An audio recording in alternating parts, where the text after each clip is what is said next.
Hello, everyone. So, in this YouTube series, we are going to talk about ethics, code of professional conduct, WHO code in regard to lactation. So, let's begin this session. What are we going to talk in next few slides is we would be discussing about WHO code of conduct in regards to breast milk substitutes. We would also talk about code of professional conducts for lactational consultant in detail and what are the terminologies which are used and other ethical concerns. In the end, we would also take up some MCQ which are usually asked in IBCLC exam and how to answer that. So these are some of the terminologies which are frequently used when we talk about ethics. So let's see in brief what this means, and especially in regard to lactational consultants. What is autonomy? Autonomy means to respect patient's choice. In our case, we have to respect mother's choice, whatever it is. If she wants to breastfeed the baby, if she doesn't want to give supplements, so always respect her choices, wait, give her options, give her also suggestions. But you cannot force her at any point of time. At the end of the day, it is her choice to breastfeed or not to breastfeed, and we should respect that as a part of, ethical concern. Then next is beneficence. Beneficence means promote breastfeeding benefits. So always suggest what is in the benefit of the baby, and there's nothing better than breast milk, but always consider infants, benefit first. His health is of utmost priority here. Then non-maleficence, that means avoid any kind of harm. So if not giving substitute would harm the child, in a way the child is constantly losing weight, there is not enough breast milk and the child is not able to grow well. But just because we are lactation consultant, we have to be stuck on breastfeeding, this would cause harm to the child. So in those circumstances, we might have to also give an option of substitutes. So always check for non-maleficence. Then justice. It should be equitable care. So if a patient can afford or not, if they are your relation or not, if she's a multi or para, they should be treated in the same way. And confidentiality. This is the most important point. We cannot discuss about her feeding behavior, about her choices, even with her husband, without her giving consent. So patient and lactational consultant relation is majorly based on faith, trust, and confidentiality. So always take that into account. Now, let's see what is WHO Code of Conduct. Now, so WHO International Code for Marketing Breast Milk Substitutes. This is a very important code of conduct which you would see in a lot of scenarios. But what does it mean? So it generally means to achieve optimal growth, development, and health. WHO recommends that infants should initiate breastfeeding within 1 hour of birth and be exclusively breastfed for the first 6 months of life. And this has been exactly taken from WHO. This framework had come in 1981, and this helps to regulate the marketing of substitutes. Substitutes would mean formula in our scenario here, and it protects breastfeeding. So it always promotes breastfeeding, and until and unless it is a die-hard necessity or it's only in the benefit of infant, there should be a ban on formula, and at any point of time, formula feeding should never be superiorized over breast milk.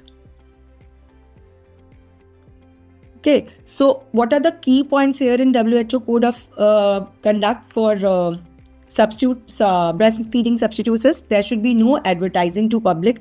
There should be no advertising in any magazine or in any television.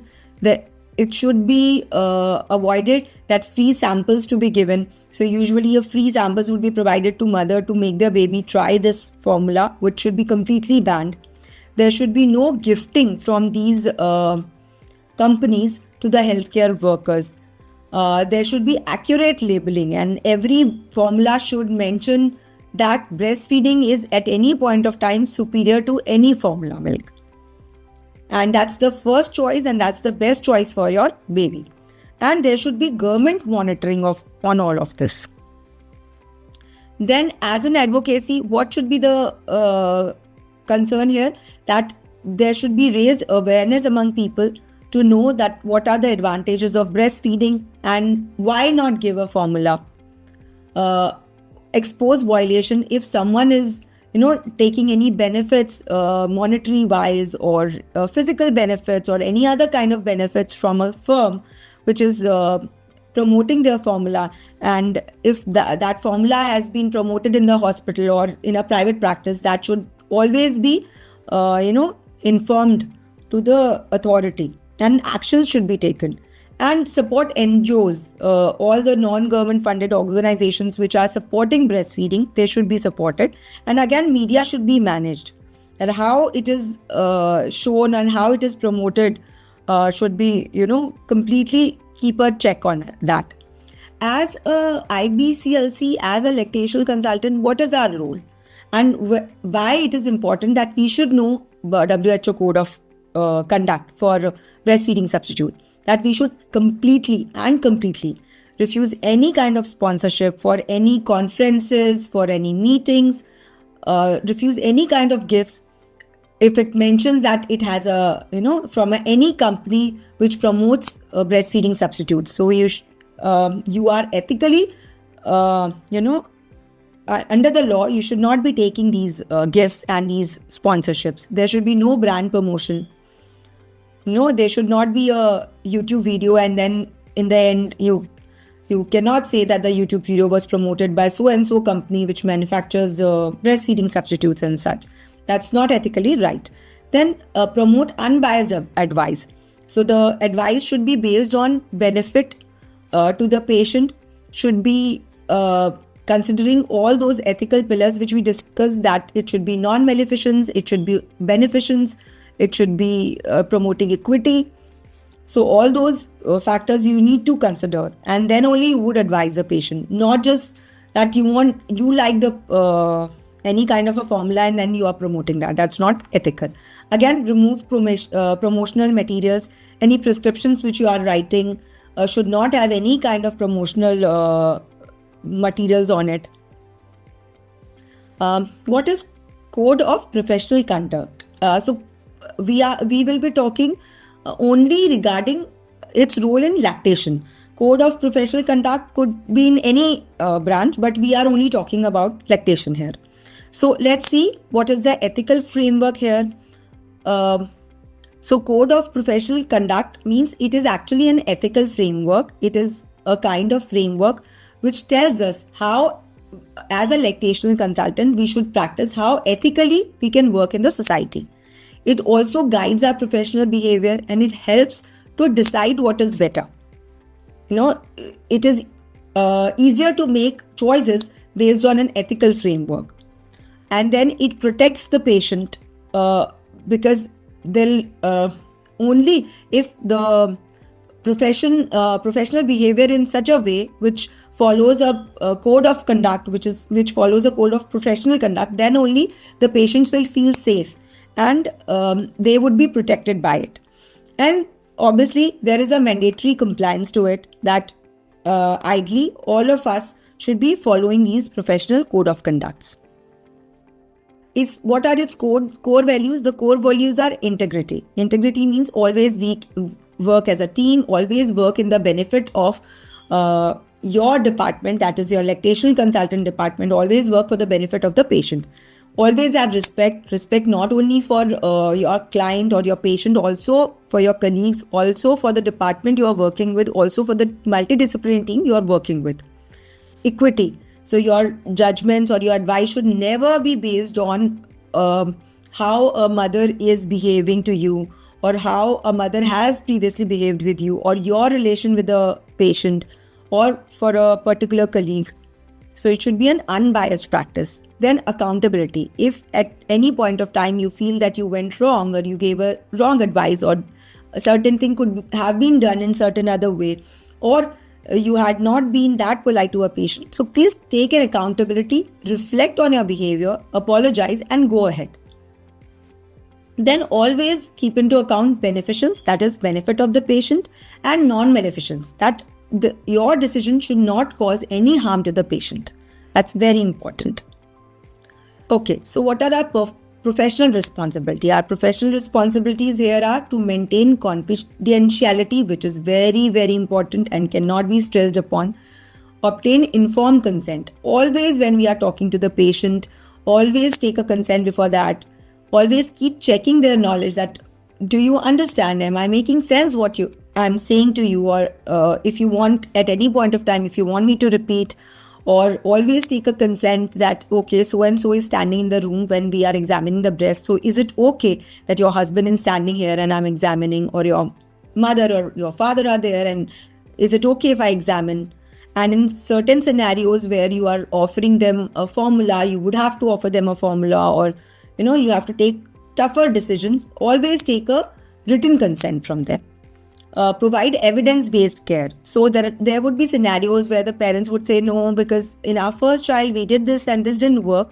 So you need to always be polite to them, listen to them, respect their knowledge, respect their decision, but also show them that, okay, this is the evidence-based practice. These are what the evidence are suggesting, and this is how we could be benefited. Okay. And avoid conflicts of interest. That's very important. Even while presenting any cases, even while doing any research, always make sure that you mention that you have no conflicts of interest, or you have no sponsorship whatsoever.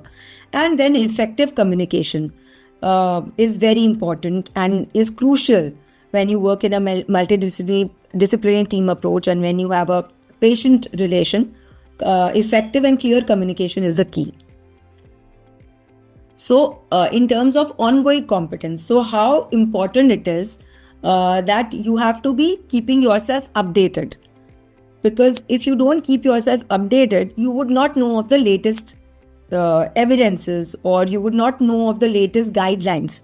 So you have to keep yourself always updated, and keep reflecting on your competence. How you can do that is continuing education. Try to attend as many as conferences, CMEs as possible. Have a reflective kind of a practice, wherein what went wrong or what went right. So that should be reflected. Update your clinical knowledge by various degrees, diplomas, online courses, and other things. And cultural competence. So wherever you are practicing, you should know what culture you are dealing with, and what are the appropriate norms you have to deal with, and how to behave with the patient in that way, and how to communicate with the patient in that way. That's always of help in a clinical practice. Now, we have talked in brief about some of the topics. There is a lot to discuss, but let's just dig upon some MCQs, and this will help you to how when you come across these kinds of MCQ in IBCLC exam, how to deal with it and how to answer them easily. So a mother wants to stop breastfeeding at 2 weeks. What you should do? Should you strongly persuade to continue, respect decision and support, refuse further care, and report the mother? So what is the best option here? The best choice here is respect her decision and support her. When we mean support, we are not supporting and telling her, okay, from today you should support, you should stop breastfeeding. When we are supporting here, we would be giving her evidence-based guidelines. We would be showing her evidence-based care that yes, I completely respect your decision of not breastfeeding, but let me show you that what are the benefits you can have, and these are evidence-based medicines, these are already documented medicines, and tell her what are the pros and cons of breastfeeding and what can happen if she doesn't breastfeed her baby. And then at the end, it's her choice to decide, but always give her a clear picture and respect her decision at the end. Let's see the second scenario. In a second scenario, now if the infant is losing weight and the mother refuses formula, let's say the child is 10 days old and the baby was born at 2.5 kgs and now the baby is weighing 2 kgs. So there is 500 grams of weight loss in 10 days, which is more than 10%. And the mother says, no, I'm not going to give formula to the child.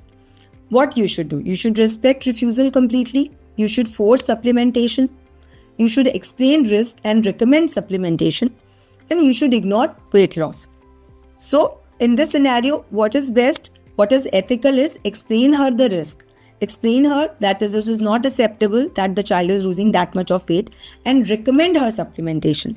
Again, you cannot enforce anything on the patient, because at the end of the day, it's their responsibility. But in scenarios like this, make sure that you take even a written consent, because medical or legally, even as a practitioner, you have to be also safe. So always make sure you explain her in detail. You understand, you keep checking her understanding, that if she understands the consequences, if she wants any other family member to be involved in these discussions, please make sure and have as much as discussions as possible. And then if she refuses and you feel this is going to affect the child's health and child's growth immensely, take a written consent that you have explained everything, but she still wants to go ahead only with breast milk. So in this scenario, explain risk and recommend supplementation would be the correct choice. Now, let's see what is the third case scenario. Here, IBCLC offered sponsorship by formula company. What you should do: accept privately, accept and disclose, decline to avoid conflict, and promote selectively. Absolutely, decline to avoid conflict. You cannot accept sponsorship from a formula company by IBCLC. There's no second answer to this. Okay, let's see what is this fourth scenario here. Giving advice on social media. Very important question, because this is very relevant at this point of time. There are a lot of lactation consultants doing a lot of YouTube videos and Instagram reels, etc. So, this is very valid here. Giving advice on social media, which is valid. So, to provide individualized treatment, can we do that? Can we give journal education only? Can we ignore queries? Or can we recommend products? We can only provide journal education only.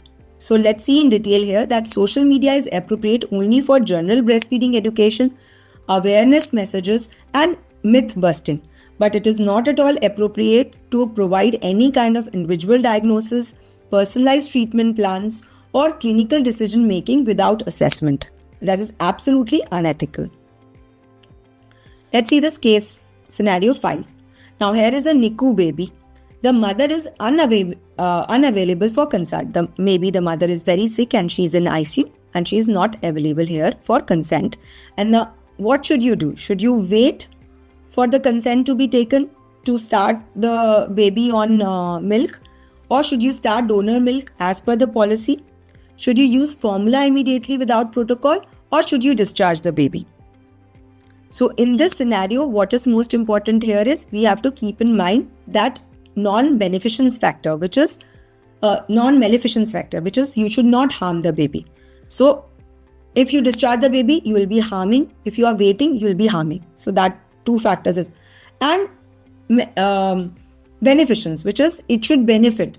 Would the formula benefit the child or would a donor milk benefit the child? Absolutely, donor milk would benefit the child. So in this scenario, the right answer would be start donor milk as per the policy. So in NICU, the priority is best interest of the infant, that is beneficence plus non-maleficence. So when the mother is not available, what you are supposed to do? Follow institutional protocol, use donor human milk if available and approved. This aligns with neonatal safety, ethical practice and standard NICU guidelines. So in conclusions, what we have discussed in this session is that ethics is the central to IBCLC practice, and always support the patient, support the mother without any coercion, that is without any kind of a force or persuasion or pressure. Always support and respect her. Ensure infant safety. Infant benefit comes as a priority in any scenario. And also avoid bias and conflicts. Thank you so much.